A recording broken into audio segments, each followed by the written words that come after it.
গল্পতরু চ্যানেলে আপনাদের সাথে আছি আমি রাজ। পড়ছি হুমায়ূন আহমেদের একটি ছোট গল্প, বান। এবারের বইমেলায় মোহাম্মদ সাইফের নতুন বই এই লাশ তার খুনিকে ভালোবাসে। এই বইটি পেয়ে যাবেন শিকড় প্রকাশনীতে, স্টল নাম্বার ৬৪১ থেকে ৬৪৫।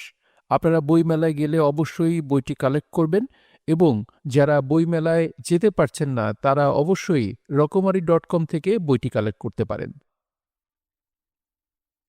মাঝরাতে বাতাসের ভয়ার্ত গলা শোনা গেল, ও রহমান, ও রহমান। রহমান তার আগেই জেগেছে। সে জবাব দিল না, কান পেতে শুনল। কলকল করে ঘরে পানি ঢুকছে। বৃষ্টির শব্দ ছাপিয়ে নদীর শো শো আওয়াজ আসছে। বাতাসি হাহাকার করে উঠল, পানি আসে, ও রহমান। রহমান মরার মতো পড়ে রইল, যেন সে কিছুই শুনতে পাচ্ছে না। ও রহমান, ওরে রহমান। রহমান ঠান্ডা গলায় ধমক দিল, প্যান প্যান করবা না, কুপি জালো, খামাখা চিল্লেও না। পানি আসে যে রহমান। আসুক। বাতাসি কান্নার মতো শব্দ করে। রহমান শক্ত ধমক লাগায়, খবরদার কানবা না, ভাল লাগে না। কুপি জ্বালাতে গিয়ে বাতাসির হাত কাঁপে, বুকের মধ্যে ধক ধক শব্দ হয়। কুপি জ্বালানোও মুশকিল। দেয়াশলাইয়ের কাঠি বারবার নিভে যায়।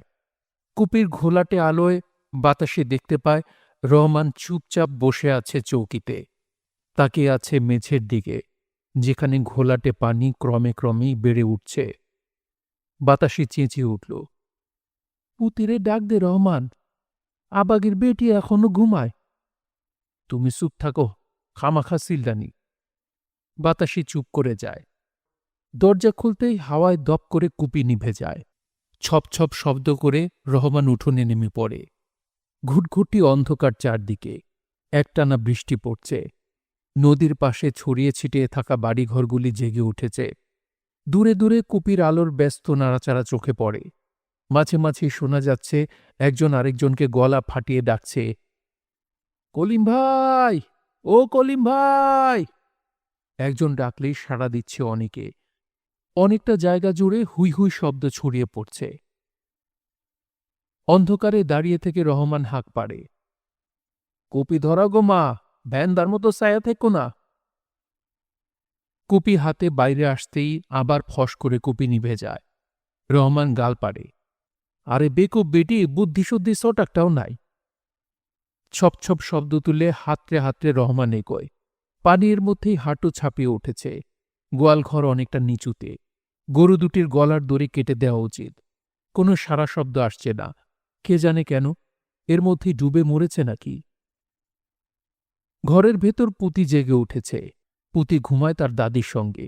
সেও জেগে উঠে চেঁচাতে শুরু করেছে, ও দাদি, ও দাদি। পুতি, কি হইছে রে? ও পুতি, কি হইছে? পুতি বলল, পান ডাকছে গো দাদি। বুড়ি কানে শুনতে পায় না। সে কিছুই বুঝল না। পুতির ছোট ভাই কাদের আলী ন্যাংটো হয়ে ঘুমিয়েছিল। বহু ডাকাডাকি করেও পুতি তার ঘুম ভাঙাতে পারল না। বাইরে থেকে রহমান বলল, মুরগি কয়টা ব্যাবাক মরছে গো মা। গরুর দড়ি কাটছস বাপধন? কাটছি। তয় দেরি করস কেন? আইতাসি। পুতি ঘরের আঙিনা এসে দাঁড়ায়। ভয়ে ভয়ে বলে, পানি কদ্দুর ভাইজান? বুক পানি, জব্বর টান।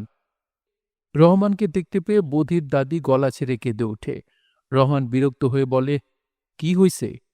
পুতি আমারে গাল পাড়ে রহমান। ধত্তেরি, খালি বাজে ঝামেলা। পুতি আমারে হাত দিয়া ঠেলা দিছে। রহমান উত্তর না দিয়ে ঘুমন্ত কাদের আলীর গালে প্রচণ্ড একটা চড় কষিয়ে দেয়। হারামজাদা এখনো ঘুমায়, পানিতে সব নিল। বুড়ি ঘ্যান ঘ্যান করে, পুতির একটা চড় দে।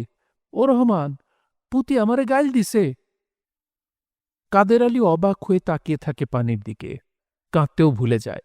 রহমানের দাদি ফোকলা মুখে পান চিবোয়। রহমান তার মায়ের দিকে পেছন ফিরে তামাক টানে। অনেকটা রাত পড়ে আছে সামনে। ভোর না হওয়া পর্যন্ত যাওয়া যাবে না কোথাও। কিন্তু পানি যে হারে বাড়ছে, কতক্ষণ চৌকির উপর বসে থাকা যাবে কে জানে। ও রহমান, জাগো না সো, ও রহমান। রহমান হুকা ছেড়ে বেরিয়ে এলো। কলা গাছের ভেলায় করে হাসু চাচা এসেছেন। তার ছোট ছেলেটাও সঙ্গে আছে। ভিজে চুপসে গেছে দুজনেই। হাসু চাচা ফ্যাঁস ফ্যাঁস গলায় বললেন, রহমান, জিনিসপত্তর গোছগাছ কইরা রাখ, পানি আরো বাড়ব, আমি নৌকা আনতে যাই, রাইতে রাইতে বেবাক মানুষ রেল সড়কও তুলন লাগব। রহমান বলল, তামুক খাইবেন চাচা? না, করিম মনে লয় বানে ভাইসা গেছে, হুঁসস? না, হুনি নাই। তার বউটা খুব চিল্লাইতেছে। একটু তামুক খান চাচা। না, যাই, তোরা জিনিসপত্র ঠিকঠাক কর। বাতাসি ও পুঁতি অত্যন্ত দ্রুততার সঙ্গে ছোট ছোট পুটুলি তৈরি করতে থাকে। রহমান চৌকির উপর চুপচাপ বসে থাকে। তার দৃষ্টি নিরাসক্ত, যেন কোনো কিছুর সঙ্গেই তার কোনো যোগ নেই। ঘরের ভেতরের পানি ক্রমাগত বাড়তে থাকে। পুতির চোখে জল টলটল করে। নিচু গলায় বলে, বড় ডর লাগে ভাইজান। ডর লাগনের কিছু নাই, কাম কর। কোমর ছাপিয়ে পানি উঠে আসবার পরই সবাইকে নিয়ে চালে উঠে রহমান। বৃষ্টিও তখন নামে জোরে সোরে। রহমানের দাদি গলা ছেড়ে কাঁদতে বসে। ও রহমান, ও রহমান, ভিজলাম যে রে। বুড়ির সঙ্গে গলা মিলে কাঁদে কাদের আলী।